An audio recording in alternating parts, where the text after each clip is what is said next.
Hello and welcome to Northwest Indian News. I'm Carissa Peapud Ramsey, a Tulalip tribal member.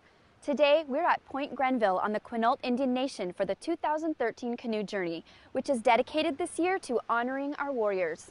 Canoes from across the Northwest and Canada have made the long journey to Quinault to strengthen traditions, reinforce cultural values, and renew ties with other tribes.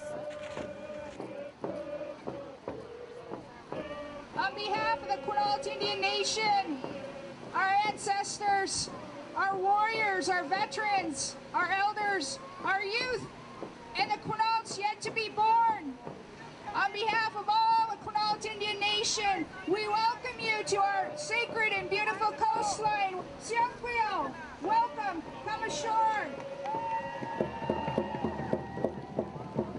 Well, we were here last year to watch the landing and to watch protocol. And I'm here with a young man from my tribe. And while I was seated watching all the canoes come in and feeling all of the Indianness of the moment, you know, just how strong this moment was, when all of a sudden I hear my name called, so I turn and I look, and it's him. And his face he was just so bright and beaming, and he was so eager, and he said to me with all the eagerness of youth, he says, "El Frank, can we do this?" And I thought, it only took a flash, but I was thinking, oh, how do we raise money? What do we do? How do we do this? It's too much, you know, it's never going to work. And so I said yes, because you can't say no to the next generation that's going to take over. This is the judge. It was named after an elderly fisherman of the Chalot Nation. He used to fish in dugout canoes in the river, go out in the ocean and catch smelts and catch king salmon along these riverbeds and all up the river. And this is just in memory of him. This is actually my first year skippering. It's a lot of preparation. There's a lot of preparation before every time you go out. You got to know when low tide is. You got to know when the high tide is. You got to know how many seconds are in between the swells that are coming in and how big the swells are. It can go from 3-foot swells to 12-foot swells in a matter of minutes. Just by looking out on the horizon, you can tell when you go up above a roller. If you go back down and you can't see the coastline, then you know that the swells are getting bigger. When those swells get pretty big, it gets pretty nasty out there. We have a chant.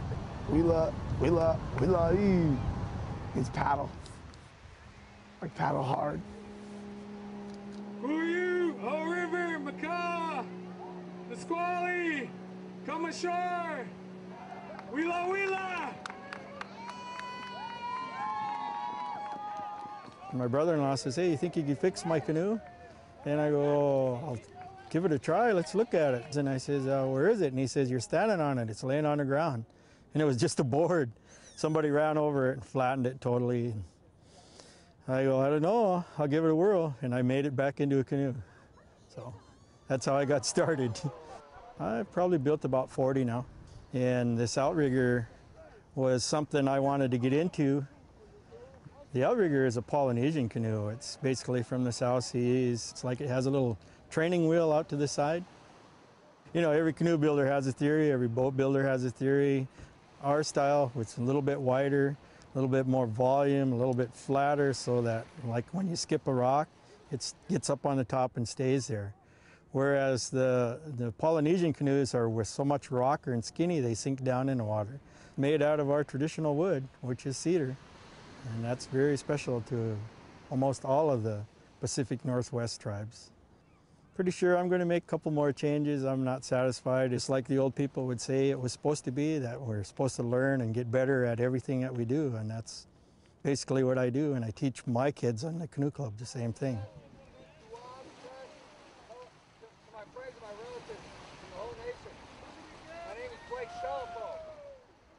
This canoe is called a tiat in our language, and it's the second one in about 200 years. It has one hull bottom board, and then after that we glue boards onto themselves and stitch them together. We used a string we'd make from a dog bane and possibly some yucca because it's real strong, and it was glued with a mixture of asphaltum from land seep and pine pitch. It all didn't really come together until about a month ago. This canoe was a tree lying in the forest. And then one by one, people from community would come over and fall madly in love with the construction, process. And then we fell in love with being with each other. And that's, to me, the biggest part of the journey was the creation of this community. Because my people from LA are considered extinct. It's exhausting to not exist. Because you're always having to fight everything and everyone. You're always having to prove your existence, which is so anti-native. Yet it's the way it goes. So this canoe is another testament to our existence.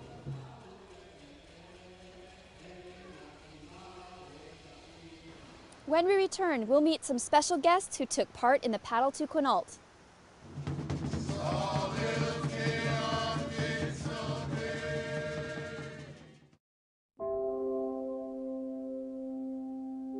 Who says that all good things must come to an end?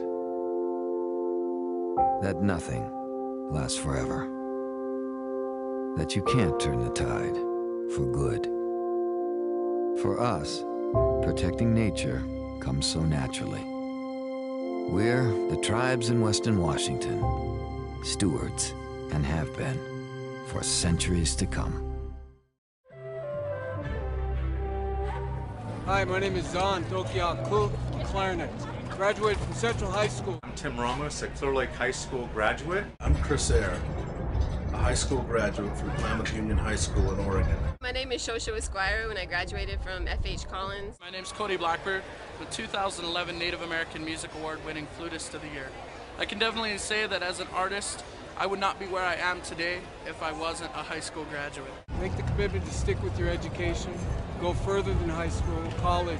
Not getting a college degree creates obstacles in your life. Just keep pushing, pushing, pushing. You will succeed and finish up and get your high school diploma. I think it's extremely important, something that you will never regret. There's people in your community, there's people that need you, and without your high school education, you won't be able to get as far in your life as you could have. So stay in school and let's solve this dropout crisis.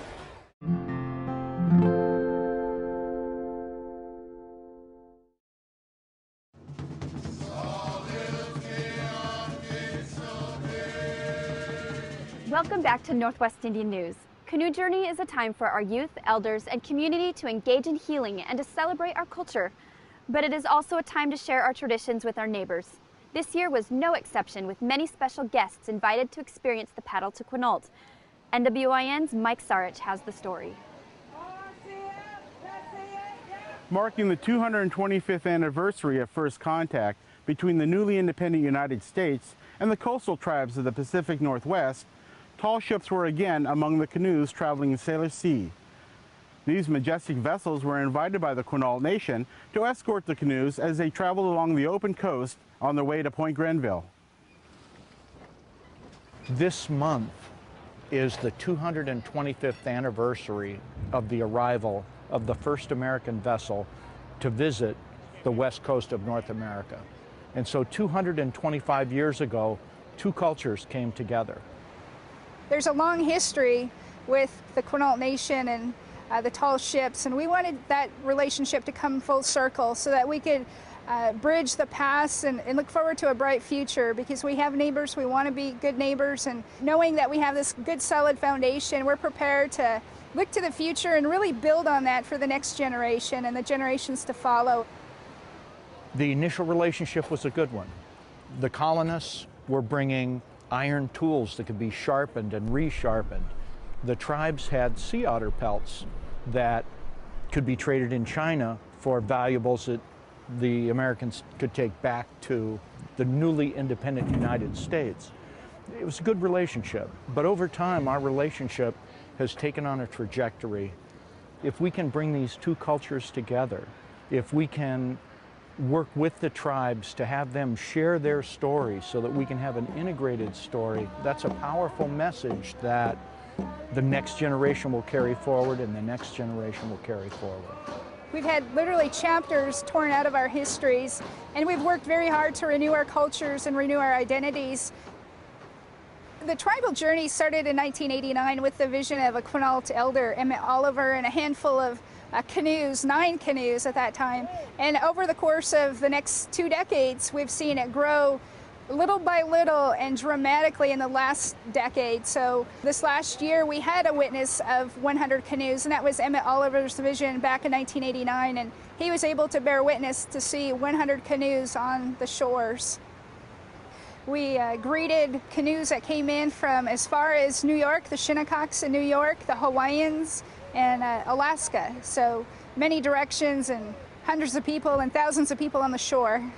For the first time in the 24-year history of the paddle, the tall ships, Lady Washington and Hawaiian Chieftain, have been invited to escort the canoes and participate in the paddle. Lady Washington is escorting canoes up from the south. Hawaiian Chieftain is escorting canoes down from the north, and we're absolutely excited and honored to participate.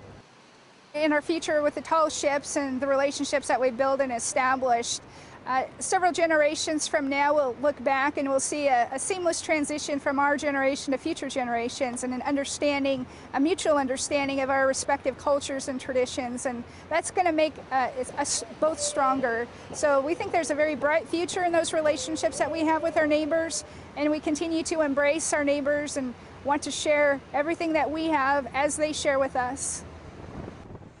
Although we don't travel in canoes, we're water people. We have a common interest, a common relationship, and it's not just the Lady Washington and the Hawaiian Chieftain. There are tall ships all around the world that are concerned about ocean health, about the health of the earth itself, and the people who are here have those same concerns. So this is perhaps a new beginning, an opportunity for a new beginning. We want to just be able to open up to whoever would like to join us to learn more about Quinault, and Tribal Journeys really is about us sharing our cultures and traditions. So no matter where you go, whether it's Quinault or other tribal nations, as they host, you'll see just a great deal of hospitality. I'm really looking forward to hearing new songs and dances and sharing with others who we are as Quinault. For Northwest Indian News, I'm Mike Sarch. Next, we'll visit the Quileute tribe, where a mentoring program is bringing elders and youth together for a common purpose. Because you don't only know a little bit more about your culture, you know everyone else's, and you meet a lot of really cool people. You don't interact with the elders, you're not going to learn anything new, and I mean, like that's our elders. They know a lot, and they've been through a lot. That story and more on this episode of Northwest Indian News.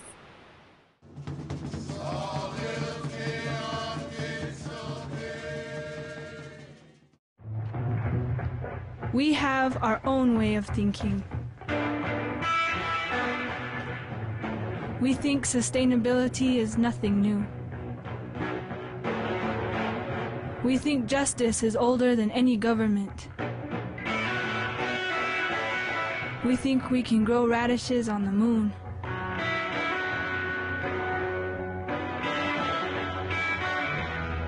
We think the war against diabetes is fought on the basketball court.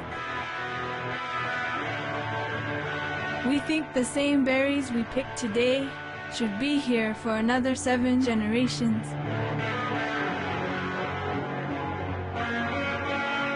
We think education is for the mind and the spirit. We think Indian. Help tribal college students preserve their way of thinking. Washington's Indian tribes are investing in health care. The Jamestown S'Klallam tribe is expanding their health care clinic to meet an ever-growing community need. Quality health care of our people, of our citizens, Indian and non-Indian alike, is essential for our future. This new 35,000 square foot clinic will provide medical services and be open to the general public. Tribal governments are investing millions of dollars each year across our state to improve health and dental care in our communities. That's the bottom line for us, is quality health care.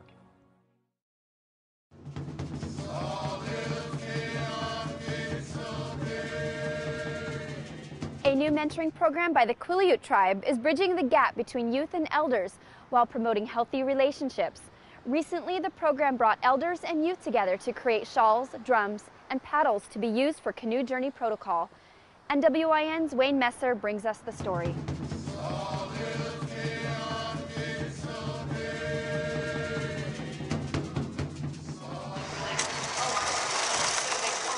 While growing up in La Push, Marie Reeby's mother never told her to honor and respect the elders in her community. It was simply a way of life. In her new position as Quileute Tribe's Healthy Relationships Program Coordinator, Marie is helping to build a stronger community. In Native America, it's important that we teach and we foster our Indian heritage, because if we don't keep up with our practice, keep up with doing things traditionally, it's going to be lost as each generation is born. My idea is get everybody involved, the whole community, not just Native Americans. So I have a lot of people from Forks and Mora that have come out yesterday and today and are helping with this project. They see the passion that the Quileute tribe has about keeping the tradition going forward. With shell making, the paddle making, and drum making, and all these different things that's going to come together is going to be for all our young people, because they're the ones that's going to take over later on. They're the ones that's going to be doing the canoe pulling. They're the ones that are going to make the arrangements for different journeys that's going to be taking place, and that they're all learning. That's what we're trying to talk to our young people about. So let them know that they're the one that's going to be doing this, and that's why we're doing it, so that they'll have their chance to take over someday. We wanted this to happen for the community, and we want them to be able to be proud out there throughout the rest of the journey and for the years to come. So to be here today and tomorrow to complete those so that as many people need shawls, have them to wear. I enjoy it especially because I was at home and not going out and not really socializing. It just makes me feel good inside to be back out and taking part into my culture and just becoming stronger, because when you isolate yourself, you're not as strong. So coming out and being with her program has really built my soul back up, my pride back up. So I think it's important because you don't only know a little bit more about your culture, everyone else's, and you meet a lot of really cool people. You don't interact with the elders, you're not going to learn anything new, and like that's our elders. They know a lot, and they've been through a lot. I'm proud to be taking part of the healthy relationship. I've been with them since the get-go, and the community is being brought out, and the warmth of their ancestors are with us, and they're proud to see that the next generation and the people that are taking care of the tradition and of who we are as Quileute. It's the same thing like with Tribal Journeys. When they started, they wanted to, keep that part of our history alive. It's the same thing with doing the regalia and making all the hats and headbands and jewelry. It's keeping that part of our tradition alive. And I'm just really happy that the tribe has embraced it. With tribal support, the Healthy Relationships Program is nurturing ties between elder and youth and strengthening the connection between heritage and culture. For Northwest Indian News, I'm Wayne Messer. Visit nwin.tv, where you can view every episode of Northwest Indian News on demand. There's a long history with the Quinault Nation and the tall ships, and we wanted that relationship to come full circle so that we could bridge the past and look forward to a bright future. You can also watch NWIN and other Native programming at tulaliptv.com. Coming up next, we'll go behind the scenes at the Paddle to Quinault. Fire tenders and people putting them on the sticks, really a good time for everybody to come together and celebrate our culture.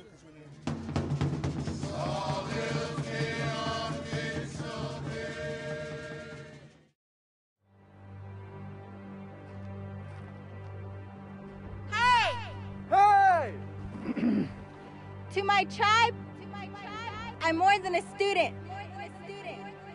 I'm an example that it's possible to get an education.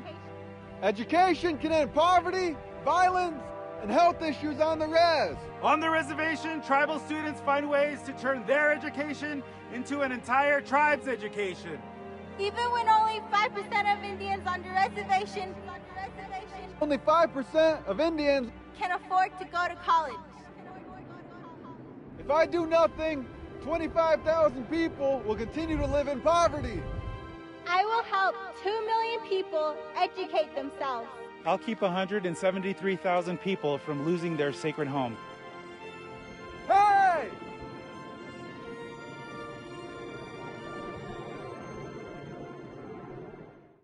Washington's Indian tribes are investing in natural resources. The main goal of the Tulalip Forestry Program is to preserve over half of our reservation in the forestry classification. The Tulalips manage their tribal forest lands, create jobs, and also work with the U.S. Forest Service in our national forests. We have a very unique collaborative effort here with the Tulalip tribes to restore the landscape for future generations. Tribal stewardship of natural resources across Washington is an investment that benefits everyone.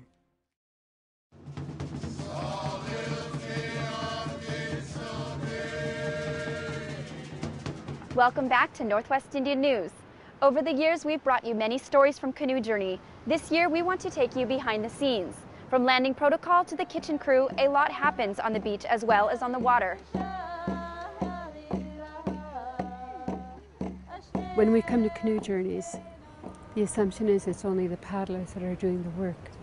But the support crew, the land crew, deserves a lot of appreciation. We look at people that are setting up the tents, taking them down, setting up the kitchen, cooking, cleaning up after the cooking, going out to shop, driving from one community to the other. About 3 days I had 3 hours sleep, and I know many of the other people have done the same. So, and it's regardless of your age. In the past we were able to do it, but we're spoiled today, right? Where's that TV? Where's that cell phone? We're all, we're distracted by taking care of me. So by working with Canoe Journeys, we're taken away from all of that. So having one mind and working together as a team opens that other avenue of reaching out to other people. And I think that's really important.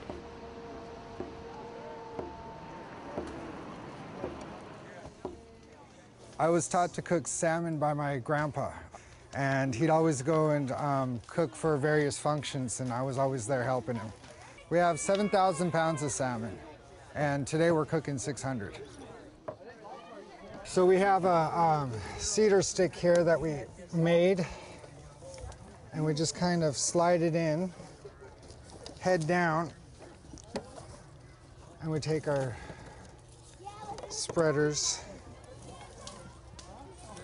and we got it on here, salt and pepper. And now it's ready for the fire. We've got fire tenders and people putting them on the sticks. Really a good time for everybody to come together and celebrate our culture. Can't wait till I get to see everything else besides salmon.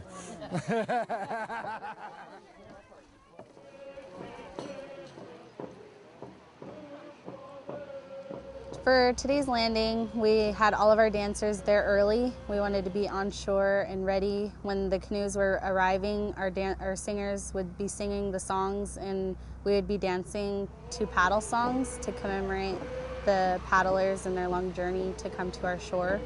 That's what our ancestors did, and that's what we continue to do.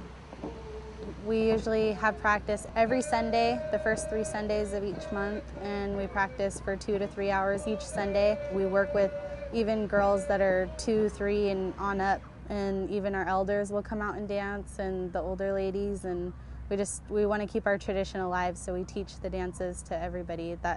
Anybody that wants to learn, member or no member of the tribe, if they want to learn, we'll teach them. It was a wonderful experience. My grandpa, every time that Canoe Journey would come around, he would be on shore waiting for all the canoes. When I see the canoes, I feel just as proud. It's a big honor to do what our ancestors did.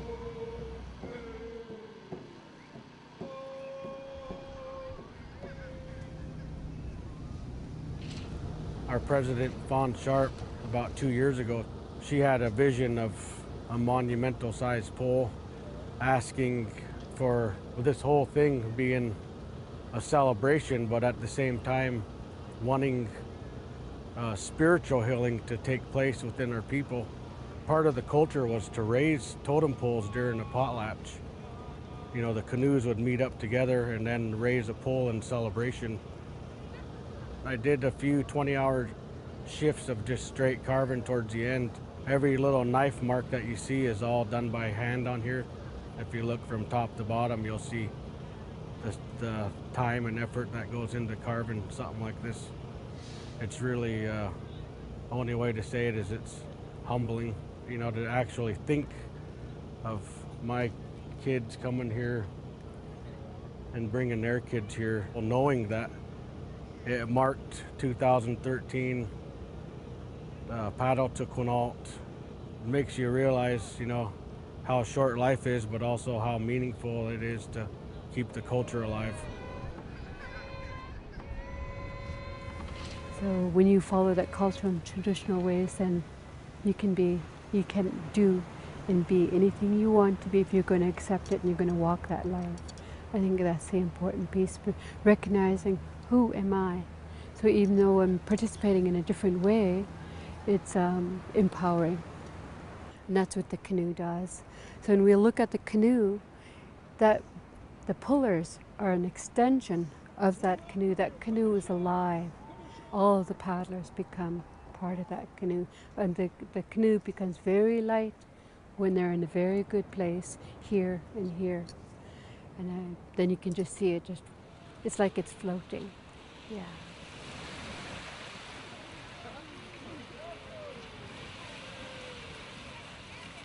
I'm Carissa Peapud-Ramsey, and I hope you've enjoyed the stories we brought to you today. Thanks for watching, and I will see you next time on Northwest Indian News.